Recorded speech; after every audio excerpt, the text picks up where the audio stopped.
Olá, povo lindo de Deus, que a paz do nosso Senhor Jesus esteja com todos vocês. Hoje nós vamos fazer uma reflexão aqui no Evangelho de Mateus, que é o primeiro evangelho que nos apresenta Jesus Cristo como Emmanuel, o Deus conosco.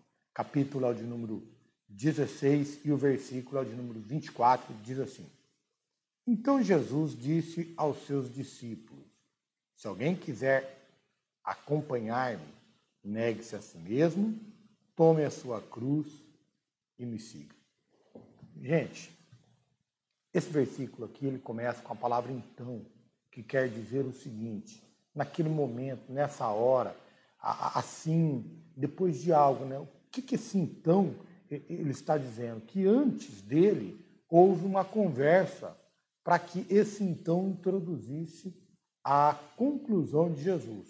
E a conclusão é essa: que se alguém quiser ser discípulo de Jesus, é imperativo que ele negue a si mesmo, que ele tome a sua cruz, para que ele possa, só depois disso, então, seguir a Jesus. Mas o que é que esse então introduz? Vejam, se nós voltarmos antes desse versículo, dessa conclusão, nós vamos começar aqui no capítulo de número 16, não é?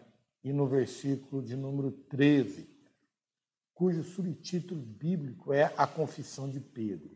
Olha só, um pouquinho antes, no início do capítulo 16, nós vemos que os fariseus, eles pedem um sinal para Jesus. Eles querem, de qualquer forma, que Jesus faça alguma coisa milagrosa, miraculosa, diferente, inexplicável, para que eles possam acreditar que Jesus realmente é um profeta diferenciado, talvez até que Jesus seja o Cristo, o Messias, o Filho de Deus esperado.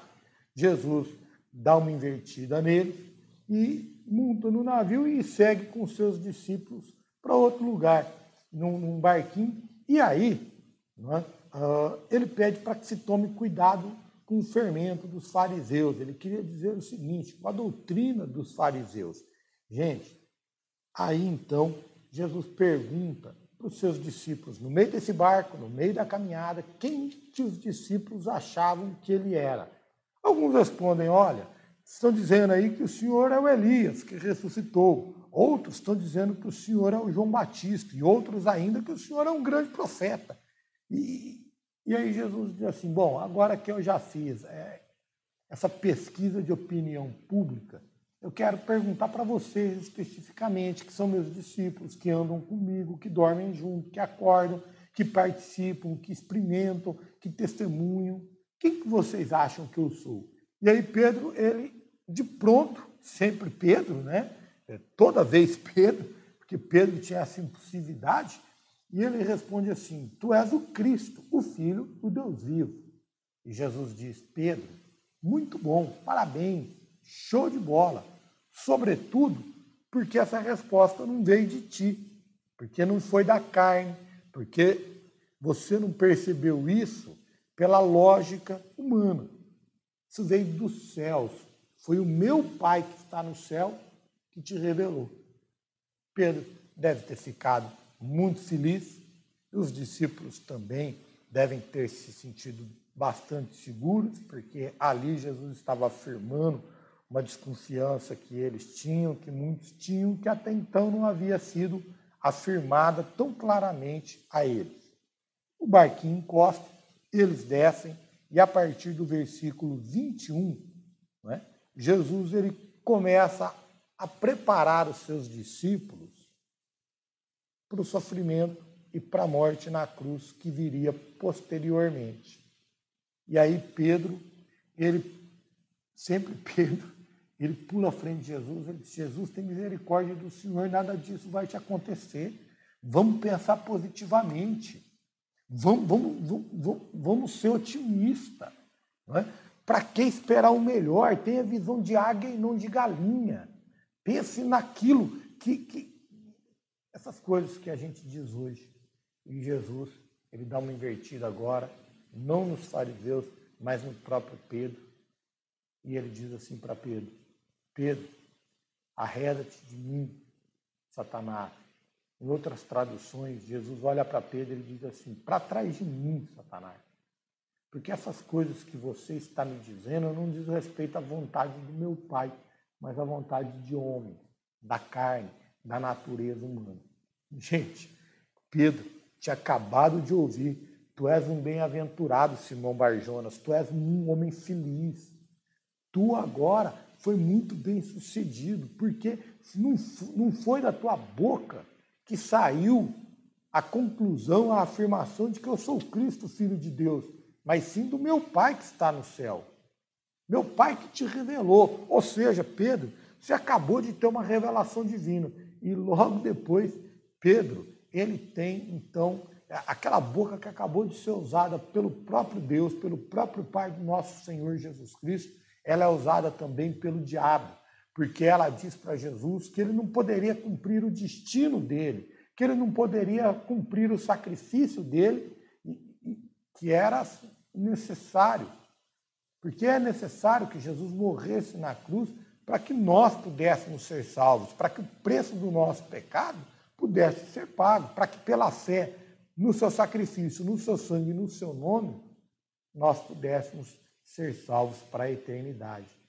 E ele acabou de ouvir que havia tido a sua boca usada como uma revelação divina, e agora Pedro ouve que ele estava sendo um instrumento do diabo, que era o diabo que estava falando pela boca dele para tentar impedir Jesus de fazer a vontade do Pai dele, de cumprir o objetivo para o qual ele veio a esse mundo. Aí então nós chegamos no nosso versículo, quando a Bíblia diz: então Jesus disse aos seus discípulos: se alguém quiser vir após mim, quiser me acompanhar, quiser me seguir, quiser ser um discípulo meu, negue-se a si mesmo, tome a sua cruz e me siga. Nós acabamos de ver o porquê Jesus disse isso. Porque enquanto homens nessa terra, enquanto vivermos essa vida, nós temos essa capacidade doida de, num momento, ser instrumentos de Deus, do seu Espírito Santo, da sua misericórdia, da sua bondade, do seu amor. Reluzimos como luz do mundo e sal da terra. E num outro momento, nós conseguimos ser impiedosos, conseguimos ser gananciosos, conseguimos ignorar o próximo, o necessitado, pensarmos apenas em nós mesmos, no nosso bem-estar, na nossa vontade, no nosso conforto, no nosso sonho. Ao mesmo tempo que nós nos abrimos e deixamos que o Espírito trabalhe através de nós, através da nossa boca, através das nossas ações, através das nossas generosidades, através das nossas doações, através das nossas reações, através do nosso silêncio. Em outro tempo, em outro momento, ali pertinho, juntinho, talvez no mesmo contexto, não é? Nós deixamos que o diabo tome a nós e fale através de nós, pensando nós, priorizando nós, a nossa própria carne, nosso próprio desejo, a nossa própria satisfação, aquilo que é melhor para nós e não é melhor para o reino de Deus. E aí Jesus continua a falar aqui no versículo 25, ele diz: por que você tem que negar a si mesmo? Por que você tem que tomar a sua cruz para segui-lo? Porque quem quiser salvar a sua vida, de Jesus no versículo 25, vai perder.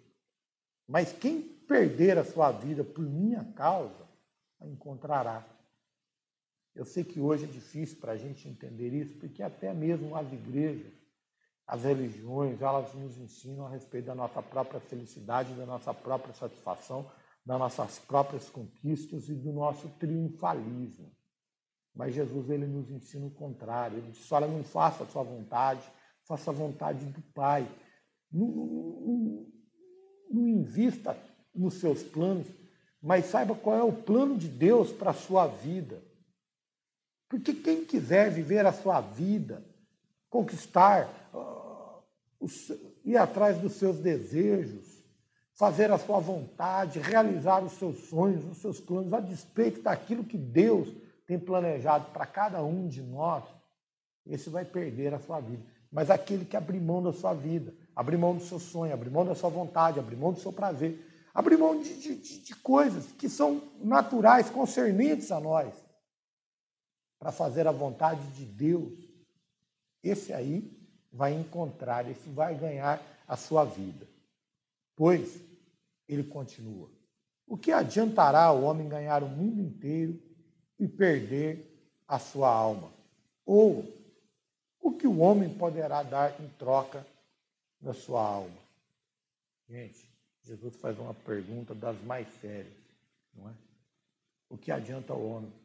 Ele ser bem-sucedido, ter muito sucesso, deixar o seu nome gravado nos livros da história da humanidade, se quando ele ficar cara a cara com o Criador, o que ele vai ter?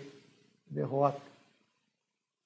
O que Jesus está dizendo aqui para nós, gente, é que todas essas coisas que são importantes para nós, que tem peso, dinheiro, status, riqueza, prazeres, realizações, isso tudo não vai adiantar nada, não vai adiantar nada se nós perdermos a nossa alma.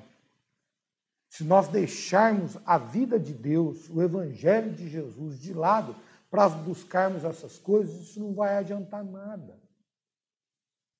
Como ele disse, aquele que tentar conquistar, realizar, ganhar a sua vida vai perder.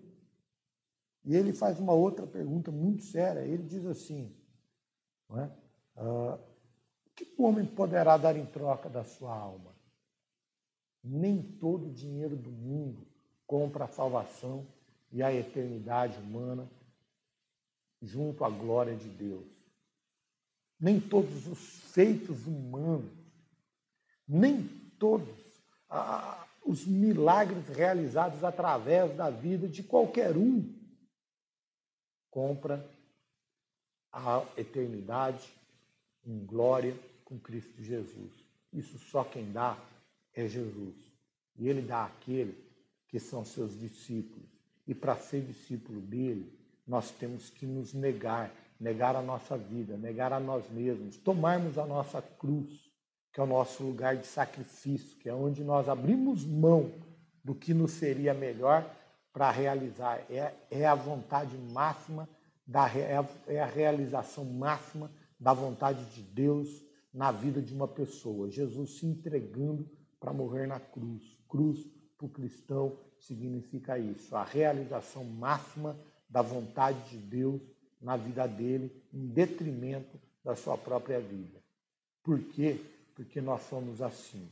Se nós agirmos por nós mesmos, nós vamos buscar o nosso próprio interesse, e como Pedro, que queria evitar que Jesus fosse à cruz e vivesse aquilo que a ele estava destinado a viver.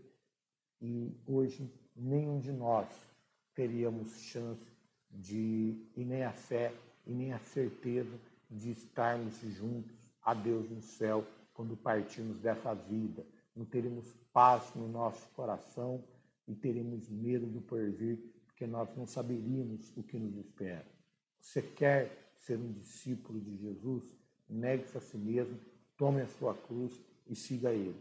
Porque não adianta nada você ser um homem de sucesso nessa vida, porque você não pode apresentar nenhum desses feitos e dessas realizações na vida posterior. Mas se nós negarmos a nós mesmos e fazermos a vontade de Deus, naquele dia do encontro com o nosso Criador, o próprio Senhor Jesus, por amor a quem nós negamos a nós mesmos, ele vai dizer ao Pai, vinde bendito de meu Pai, e entre no gozo que desde a fundação do mundo está preparado para ti. Negue-se a si mesmo, tome a sua cruz e siga Jesus, porque esse é o melhor caminho, porque quem segue a Jesus ganha a sua vida. Perde a sua própria vida, mas ganha a vida que Deus deu a cada um daqueles que creem no seu Filho. Deus abençoe você e até uma próxima meditação.